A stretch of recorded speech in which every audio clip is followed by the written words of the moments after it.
Fala pessoal, bom, vamos lá começar mais uma aula aí para o canal.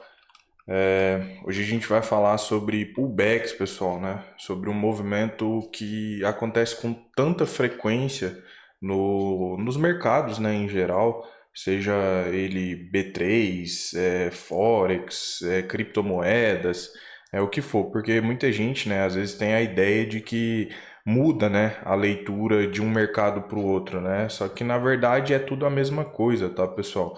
Price action, né, leitura do preço é a mesma. E hoje eu quero abordar com vocês, né, algumas coisas a respeito de pullback, sobre como, né, se operar da forma correta o pullback, né, quais situações não ficam interessantes, tá? Então acompanha até o final, né, deixa o seu like, se inscreve aí porque ajuda muito, né? Me siga também lá no Instagram, sempre deixo o link aí na descrição do vídeo.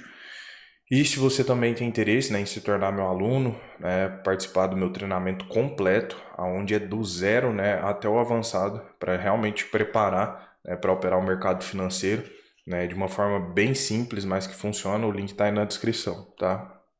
Eu decidi gravar esse vídeo, pessoal, justamente por conta de hoje, tá? Hoje é dia 4 de algumas coisas que aconteceram aqui no mini dólar e como eu vejo que é importante às vezes, né, falar sobre isso, porque senão algumas pessoas elas ficam perdidas, né, ou elas não sabem o que fazem, né? Porque assim, o que que é um pullback, né, pessoal? O pullback ele é uma correção, né? Então o preço ele precisa corrigir o movimento. Então, por exemplo, nós temos um movimento de queda.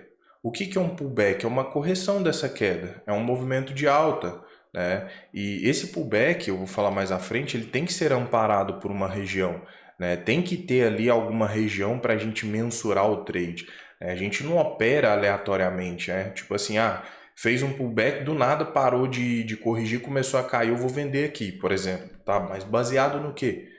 Baseado em qual ponto de parada, entende? E aí, pessoal, hoje, né, aconteceu algumas coisas aqui no mini dólar, né? O primeiro movimento dele foi um movimento de queda, tá? Observem aqui, ó. Movimento de queda, o mercado perde a mínima do dia, tá? E aí ele começa a fazer, né, a correção, tá? Que inclusive foi a única correção que dava para ser operacionalizada. Eu vou mostrar para vocês, né, o porquê, prós e contras, né? E observem, né, que o mercado ele corrige aonde? Bom, ele corrige em cima, né, do fundo prévio, que era a mínima do dia, essa região aqui, ó, a mínima do um, tá? Nós tínhamos aqui por cima também, próximo à região dos 50, né, que ele não chegou a testar, né? Onde que o preço ele veio segurar? Na mínima mesmo, tá? Candle 5, né? Bom candle de rejeição, aqui eu tava na sala ao vivo com a galera, né? Eu senti falta de um gatilho mais interessante aqui. Eu não gostei desse candle 6, tá? Mas que fora, né, o candle de confirmação. Eu até falei com o pessoal que eu ia aguardar ver se o mercado testava e mostrava mais rejeição, né? Mais sombra superior aqui para confirmar. Acontece que ele não mostrou, né? E ele fez o movimento. Só que assim, nós vemos nitidamente aqui o movimento, né, de correção, ó, de pullback, amparado por uma zona, né, importante do preço. Que zona é essa? Fundo prévio, né? Ou seja, uma confluência de fatores. Só que mais à frente, pessoal, o que a gente começa a ver, né, é o mercado fazendo um pullback, né, ineficiente, aonde a gente não tem nem critério, né, para pensar numa tomada de posição. E eu vou mostrar para vocês, né, basicamente o que acontece. Observem que o mercado ele faz esse movimento de queda, tá? E logo em sequência ele marca fundo aqui. Ele faz uma breve correção aqui, tá? Só que essa correção aqui, pessoal, ela não busca nenhum ponto de parada, né? E é uma correção praticamente andando de lado. Tá vendo a diferença dessa correção aqui? Essa correção aqui, ela é uma correção na maioria das vezes muito mais interessante, porque ela se afasta do fundo prévio, ela vem testar pontos de parada. Essa correção aqui, ela é aquela correção de lado, que você não tem ponto de parada, né? Você não tem, por exemplo, uma resistência que ampare uma possibilidade de venda ali. E aí que a gente começa, né, a diferenciar os pullbacks, né? Os melhores pullbacks, os mais seguros, né, daqueles que às vezes a gente não tem o que fazer, né? Por exemplo, nessa situação aqui, lá na sala, o que que eu estava analisando com o pessoal? Que o preço, ele poderia quebrar uma estrutura. Por quê? Ele corrige, tá? Mas corrige pouco, não vem buscar nenhum ponto de parada, porque se viesse buscar é óbvio que a gente iria focar, né, na ponta da venda.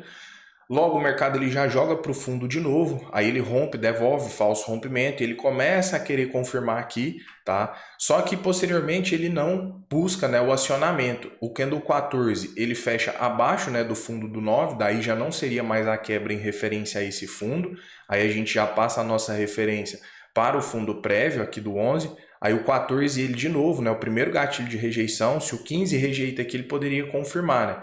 Só que observa, né? O mercado rompe. Aí depois que o movimento passa, a gente vê essa correção aqui como uma correção de lado, é um pullback de lado. Tem como operar esse tipo de pullback, né? Tem, inclusive eu já gravei até vídeo falando aqui com vocês. Mas, pessoal, o pullback ele precisa ser amparado, né? Quando o preço ele começa a andar numa direção, por exemplo, vendedor, né? Numa pressão vendedora. E ele começa a corrigir de lado, mas você não tem pontos, né, que possibilite de pensar, por exemplo, numa retomada da queda, que seriam as resistências, a gente fica praticamente sem ter o que fazer. Por quê? Como que nós vamos vender fundo, pessoal? Depois que o movimento passa, fica nítido, né? Eu não opero rompimento. Então eu jamais vendo um rompimento de fundo aqui meramente porque é um fundo. Agora, um exemplo, né? Se eu tenho uma resistência aqui me dando amparo, né? Um ponto de parada interessante, o mercado começa a deixar gatilho, né?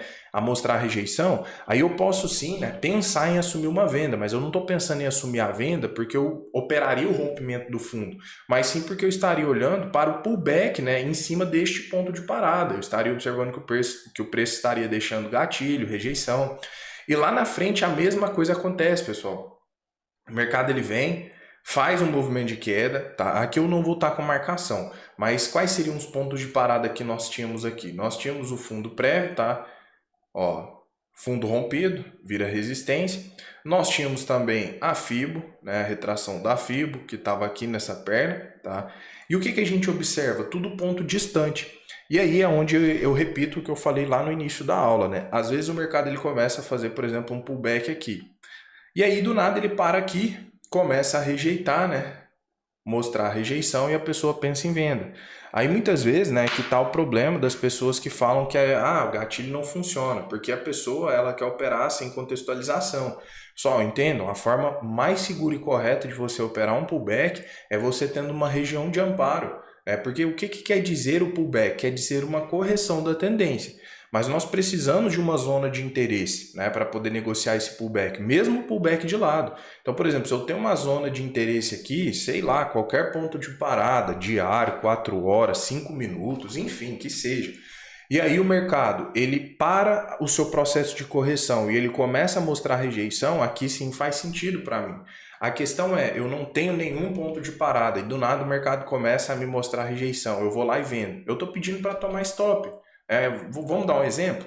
Vamos pegar aqui, ó, como se a pessoa tá aqui, aí ela começa a ver isso aqui, ó, o candle 28, ó, aí ela, nossa, vai voltar a cair. Só que assim, a pessoa não tem critério para isso, tá? Por quê? Porque tá deixando gatilho.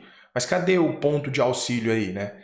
Cadê aquela região que vai amparar essa possibilidade da retomada da queda? Porque assim, pessoal, o mercado, né, não é sorte, né? Tem uma análise por trás disso, pessoal, né? Os movimentos, eles não acontecem meramente na sorte. Por mais que às vezes algumas pessoas possam achar, né, igual eu já falei aqui várias vezes ali, antigamente, né?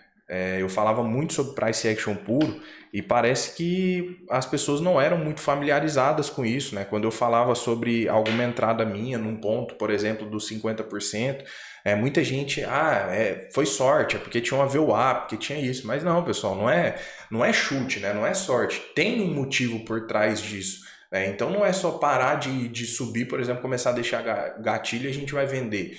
Por exemplo, numa situação onde o preço está aqui, ó, no meio, por exemplo, ó, vou dar um exemplo para vocês agora do que está acontecendo. Qual que é o melhor pullback aqui? Na verdade, qual que é o pullback correto de pegar aqui? É no próximo ponto de parada. Isso, pessoal, eu estou dando um exemplo para vocês. Por quê? Porque na hora que você estiver operando, né, seja um outro dia, porque o que eu faço aqui? Eu ensino, né, a análise e aí você vai reproduzir isso em outro dia. Só que outro dia que você estiver operando, pode ser que você tenha outros pontos de parada, entende? Esse dia aqui é esse, mas vamos supor que eu tivesse um ponto de parada aqui, ó, nessa região. Se o mercado então busca essa região e ele começa a rejeitar, né, começa ali a mostrar rejeição, interesse, é válido, né, pensar num pullback nessa região. Agora, se eu não tenho, eu só tenho essa zona aqui de resistência para poder trabalhar, ou o fundo prévio que eu vou falar agora para vocês, né, o que me resta para pensar em assumir o pullback é essa região. Né? Por mais que o preço às vezes ele comece a testar aqui esse meio e deixar gatilho, não é válido, não é eficiente assumir um trade. Baseado no quê? Pode cair? Pode, claro que pode. Né? O mercado ele é 50-50. Né? Ou ele sobe ou ele cai. Então, pode ser que você venda e ele cai? Pode. Mas a questão é, será que a análise foi certa? Né? Nesse momento, por exemplo, ó, que o preço se encontrava aqui, ó, se ele começa a deixar gatilho, eu não tomo venda. Por quê? Porque eu não tenho critério. Ah, mas ele pode cair porque a tendência é de queda. Pode, ele pode cair, mas ele também pode continuar o movimento de alta aqui até ele buscar um ponto de interesse, né? Pullback, pessoal, não é chute, né? Não é sorte. Ah, eu acho que vai bater aqui e vai cair. Não é bem assim, pessoal. Nós precisamos ter pontos de interesse. Eu preciso ter uma resistência, eu preciso ter um suporte. Essa é a maneira mais segura. Por que eu vejo muita gente tomando stop, às vezes pegando pullback? Porque opera em qualquer região. Acha que simplesmente porque a tendência está forte, o mercado parou ali em qualquer lugar, começou a rejeitar, ele vai cair. Né? Mas às vezes o preço ele quer buscar uma região de interesse. Então, nesse caso aqui que o preço está aqui, eu só tenho dois critérios. Ou eu vou pegar o pullback aqui, ou qualquer outra região, né, que o preço buscar, tudo depende dele deixar gatilho ou não, né? Ou o que me resta seria uma quebra de estrutura, que é o que? O mercado voltar a retestar a mínima, né, do dia e me mostrar se ele vai dar continuidade na tendência, o que é o objetivo do preço, ou se ele vai testar e ele vai rejeitar, porque se ele rejeita, eu também tenho critério, né, para pensar em compra aqui, mas isso não é nem assunto, né, para esse vídeo. E perceba que o preço está nesse momento, né, fazendo o teste. Então, assim, em todo esse momento aqui, ele tentou fazer uma quebra aqui, a gente estava lá na sala também, só que ele não confirma, tá? Mas depois, em todo esse momento aqui, ó, eu não teria condições, por exemplo, de cogitar um trade aqui. Isso, pessoal, eu tô falando porque eu não tenho ponto de parada, igual eu tô explicando para vocês. Porque às vezes a pessoa, né, tem muita gente que erra achando que pullback é só no 50%. Esquece isso, não é. O 50% é apenas mais um ponto de parada. Se eu tivesse uma região aqui que seja dos 5 minutos e o preço rejeita aqui, eu posso sim pensar em retomar esse pullback. E é um pullback, né, de certa forma mais seguro, porque tem ponto de parada. Né? Isso, pessoal, é válido até mesmo para o pullback de lado, igual eu dei o exemplo. Na situação presente que aconteceu ali no mini dólar, acaba que fica totalmente inviável. Porque o único pullback que ele corrige bonito, né, eu não gostei da confirmação. Esse pullback aqui, olha o que o preço faz. Fica tentando quebrar uma estrutura, fica agredindo fundo. Nós não temos resistência aqui para pensar, por exemplo, no movimento de queda. Eu não vendo rompimento de fundo, então fica totalmente inviável. Isso aqui eu não considero nem como pullback. Eu considero como um descanso do preço e ele continuou caindo. Porque saber identificar, né, o melhor pullback faz com que você consiga pegar o melhor trade. E quando a gente fala de pullback, né, esse pullback ele pode acontecer de lado, tá? Mas você precisa ter uma resistência ou um suporte ali. Vou dar um exemplo, o mercado está caindo aqui. Aí ele foi, tá? Aí você tem um ponto de parada aqui, por exemplo, tá? Nessa região. Aí de repente o mercado começa a fazer isso aqui, ó. O que é isso aqui? Isso aqui, pessoal, é um pullback praticamente de lado. É o que o preço estava fazendo aqui, ó, agora há pouco. Só que aqui eu tenho motivo e eu tenho critério, porque eu tenho região de interesse. Eu tenho ponto aonde é possível ter pessoas interessadas aqui. Por mais que eu sei que eu estou vendendo em cima da mínima do dia, mas eu tenho leitura, é um pullback, é uma correção. Isso sim é um pullback operacionalizado. Aí eu decido se eu quero ou não correr o risco. Então assim, pessoal, a forma mais correta, né, de operar pullback é tendo ponto de parada. O preço ele pode bater numa outra região aleatória e voltar a cair ou voltar a subir? Claro que pode, mas é o que eu sempre falo para vocês, né? Uma coisa é você acertar a direção do trade, tá?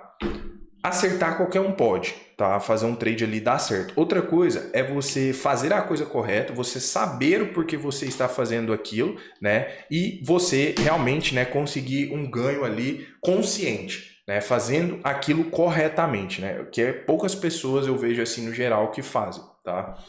Então é isso, pessoal. Não vou me estender muito. A aula já ficou um pouquinho longa.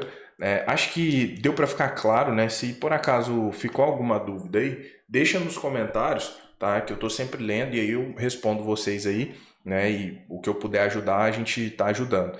E até a próxima aula aí, pessoal. Um abraço.